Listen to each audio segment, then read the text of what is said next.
നമസ്കാരം, കൊട്ടാരക്കര മീഡിയയിലേക്ക് സ്വാഗതം. പ്രധാന വാർത്തകൾ. ചൂട് കനക്കുന്നു. 8 ജില്ലകളിൽ യെല്ലോ അലേർട്ട്. അതീവ ജാഗ്രതാ നിർദ്ദേശം. 10 വയസ്സായിട്ടും ഫിലിം ഇൻസ്റ്റിറ്റ്യൂട്ട് ഓടുന്നില്ലെന്ന് ചോദ്യം. അവസരം കിട്ടിയാൽ എന്തും ചോദിക്കാമോ എന്ന് മുഖ്യമന്ത്രി. ആലപ്പുഴയിൽ മത്സരിക്കാൻ സന്നദ്ധ അറിയിച്ച് KC വേണുഗോപാൽ. രാഹുലിന്റെ സ്ഥാനാർത്ഥിത്വ തീരുമാനം ഒരാഴ്ചയ്ക്കുള്ളിൽ. CMRലിനായി ഭൂപരിധി നിയമനത്തിൽ ഇളവിനെ ഇടപെട്ടു. മാസപ്പടിയിൽ യഥാർത്ഥ പ്രതി മുഖ്യമന്ത്രി മാത്യു കുഴൽനാടൻ. വാർത്തകൾ വിശദമായി. സംസ്ഥാനത്ത് ചൂട് കനക്കുന്നു. ഇന്ന് 8 ജില്ലകളിൽ യെല്ലോ അലർട്ട് പ്രഖ്യാപിച്ചു. കൊല്ലം, ആലപ്പുഴ, കോഴിക്കോട്, കണ്ണൂർ, കോട്ടയം, എറണാകുളം, തൃശൂർ, പാലക്കാട് എന്നീ ജില്ലകളിലാണ് മുന്നറിയിപ്പ് പ്രഖ്യാപിച്ചിരിക്കുന്നത്. അതേസമയം സംസ്ഥാനത്ത് ചൂട് കനക്കുന്നതിനാൽ അതീവ ജാഗ്രത പാലിക്കണമെന്ന് ദുരന്ത നിവാരണ അതോറിറ്റിയും മുന്നറിയിപ്പ് നൽകിയിട്ടുണ്ട്. പകൽ 12 മുതൽ ഉച്ചയ്ക്ക് 3 വരെ സൂര്യപ്രകാശം ഏൽക്കുന്നത് ഒഴിവാക്കണം. സൂര്യാഘാത ഭീഷണി നിലനിൽക്കുന്നതിനാൽ പുറപ്പെടുവിച്ചിട്ടുള്ള ജാഗ്രതാ മുന്നറിയിപ്പുകൾ പാലിക്കണമെന്നും ദുരന്ത നിവാരണ അതോറിറ്റിയും ആരോഗ്യവകുപ്പും നിർദ്ദേശം നൽകി. പാലക്കാട് ഉയർന്ന താപനില 38 ഡിഗ്രി സെൽഷ്യസും കൊല്ലം, ആലപ്പുഴ, കോഴിക്കോട്, കണ്ണൂർ ജില്ലകളിൽ താപനില 37 ഡിഗ്രി സെൽഷ്യസും കോട്ടയം, എറണാകുളം, തൃശൂർ ജില്ലകളിൽ ഉയർന്ന താപനില 36 ഡിഗ്രി സെൽഷ്യസ് വരെയും ഉയരാൻ സാധ്യത.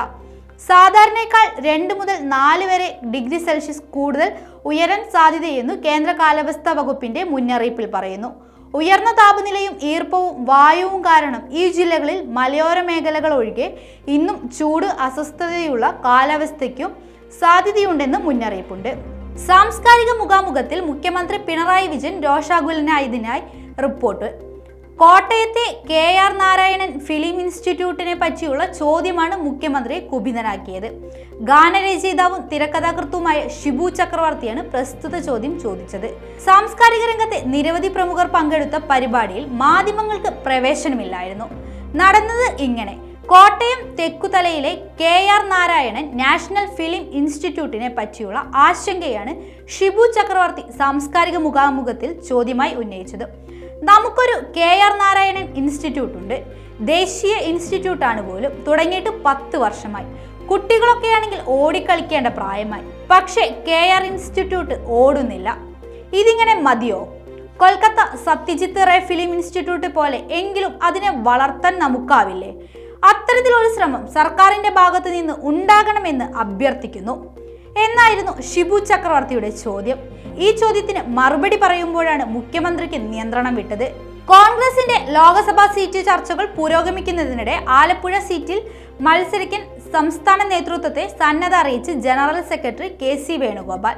സ്ഥാനാർത്ഥി പട്ടികയിൽ സാമുദായിക സന്തുലനം ഉറപ്പുവരുത്തി പാർട്ടി തീരുമാനിച്ചാൽ താൻ മത്സരിക്കുന്നത് പരിഗണിക്കണമെന്ന് KC നേതൃത്വത്തെ അറിയിച്ചതായാണ് സൂചന. വേണുഗോപാൽ ആലപ്പുഴയിൽ മത്സരിക്കണമെന്ന് സംസ്ഥാന നേതൃത്വം നേരത്തെ ആവശ്യപ്പെട്ടിരുന്നു. രാഹുൽ ഗാന്ധി വയനാട്ടിൽ മത്സരിക്കുന്നതിലും ഒരാഴ്ചയ്ക്കുള്ളിൽ തീരുമാനമുണ്ടായേക്കും. വയനാട്ടിൽ മത്സരിക്കില്ല എന്ന സൂചന രാഹുൽ നൽകിയിട്ടില്ല എന്നാണ് നേതാക്കൾ നൽകുന്ന സൂചന. KSIDCയോട് കോടതി ലോക്സഭാ തെരഞ്ഞെടുപ്പിൽ അമേഠിയയിലും രാഹുൽ ഗാന്ധി മത്സരിച്ചേക്കും. ഗാന്ധി കുടുംബം വടക്കേ ഇന്ത്യ ഉപേക്ഷിച്ചാലുണ്ടാകുന്ന രാഷ്ട്രീയ തിരിച്ചടി കണക്കിലെടുത്താണ് അമോഡിയയിൽ നിന്ന് വീണ്ടും ജനവിധി നേടാൻ രാഹുൽ തയ്യാറെടുക്കുന്നത്. 2019 തോൽവിക്ക് ശേഷം കഴിഞ്ഞയാഴ്ച ഭാരത് ജോഡോ യാത്രയുമായാണ് രാഹുൽ അമോഡിയയിലേക്ക് എത്തിയത്. തൊഴിലില്ലായ്മയും കാർഷിക മേഖലയിലെ പ്രശ്നങ്ങളും എണ്ണിപ്പറഞ്ഞ് 5 വർഷങ്ങൾക്കിപ്പുറവും വോട്ടർമാരോട് സംസാരിച്ചു. CMRലിന് വേണ്ടി ഭൂപരിധി നിയമനത്തിൽ ഇളവിന് മുഖ്യമന്ത്രി പിണറായി വിജയൻ നേരിട്ട് ഇടപെട്ടുവെന്ന് കോൺഗ്രസ് നേതാവും MLAയുമായ മാത്യു കുഴൽനാടൻ. കൈവശം വയ്ക്കാവുന്ന ഭൂമിയുടെ പരിധിയിൽ ഇളവ് വേണമെന്നായിരുന്നു CMRലിന്റെ ആവശ്യം. 2021 ജൂലൈ 5 മുഖ്യമന്ത്രിക്ക് CMRL അപേക്ഷ നൽകി. ജില്ലാ സമിതിക്ക് മുന്നിൽ കമ്പനിക്ക് വീണ്ടും അപേക്ഷ സമർപ്പിക്കാൻ അവസരമൊരുക്കിയത് മുഖ്യമന്ത്രിയാണെന്നും മാസപ്പടിയിലെ യഥാർത്ഥ പ്രതി പിണറായി വിജയനാണെന്നും മാത്യു കുഴൽനാടൻ ആരോപിച്ചു. CMRലിനെ സഹായിക്കാൻ മുഖ്യമന്ത്രി നേരിട്ട് ഇടപെട്ടതിന്റെ തെളിവ് പുറത്തുവിട്ടിട്ടും സർക്കാർ മറുപടി നൽകുന്നില്ല എന്ന് മാത്യു കുഴൽനാടൻ പറഞ്ഞു. തോട്ടപ്പള്ളിയിലെ ഖനനം CMRലിന് ഗുണമുണ്ടാക്കുന്നെന്ന വിധത്തിലാണ് പുറത്തുവരുന്നത്. 4000 കോടി രൂപയുടെ മണൽ ഖനനം ചെയ്തു. തോട്ടപ്പള്ളിയിൽ CMRL പ്രൊമോട്ടറായ KRE MLA ഭൂമി വാങ്ങിയതിലും ദുരൂഹതയുണ്ട്. ഭൂപരിധി നിയമം ലംഘിച്ചാണ് ഇടപാട് നടന്നത്. ഭൂപരിഷ്കരണ നിയമത്തിൽ ഇളവ് തേടി KMREML സംസ്ഥാന സർക്കാരിനെ സമീപിച്ചു.